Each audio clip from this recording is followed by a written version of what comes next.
Hey guys, welcome back. I'm Riley, and this channel is simple. I go to places I probably shouldn't, things go wrong, and I tell you everything about it. No filter, no cap. Just real adventures. Hit subscribe. Let's go. Okay, so I need to tell you about the time I almost didn't make it back from K2 base camp. And I say almost very specifically. Because there was a moment, one very specific moment, where I genuinely thought, okay, Riley, this is how it ends. At 5,000 meters in Pakistan, because you didn't check the weather app.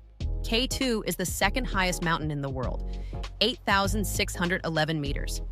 It sits right on the border of Pakistan and China, and it is, and I cannot stress this enough, absolutely unhinged.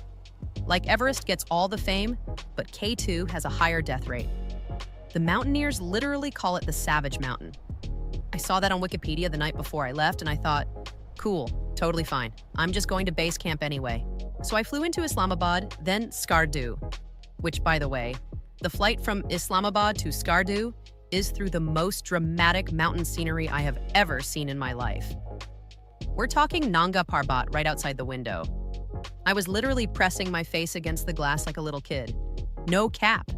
Then it's a jeep ride to Askole village. Then 8 days of trekking through the Karakoram.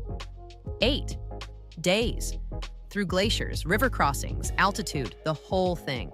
And I want to be honest with you, at day 3 I was fully questioning every decision I'd ever made. My legs were done, the altitude was hitting different, and our local guide Kareem, amazing human being, very patient man, he looked at me on day 3 and said, "Miss Riley, we are only 30% done." And I said, "Kareem, I need you to not tell me things like that." But then, day 8. We arrived at K2 base camp, and I stood there and looked up at that mountain, and I genuinely could not speak. Like the words just left.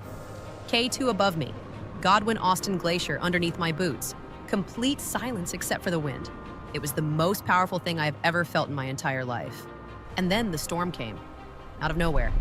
Temperature dropped maybe 15 degrees in 20 minutes. Visibility dropped to almost 0. And we were in tents, these little tents, at 5,000 meters with wind hitting so hard I thought the whole thing was gonna just lift off the ground. I am not being dramatic. I was holding the tent pole from inside for 3 hours. Kareem was completely calm the whole time, by the way. He made tea, in the storm. I was having a full crisis, and this man made tea and just handed it to me like, "Here you go." I think about that moment a lot. We made it out the next morning when the storm cleared. Sun came up over K2, and the whole mountain was covered in fresh snow, and it looked like something out of a dream.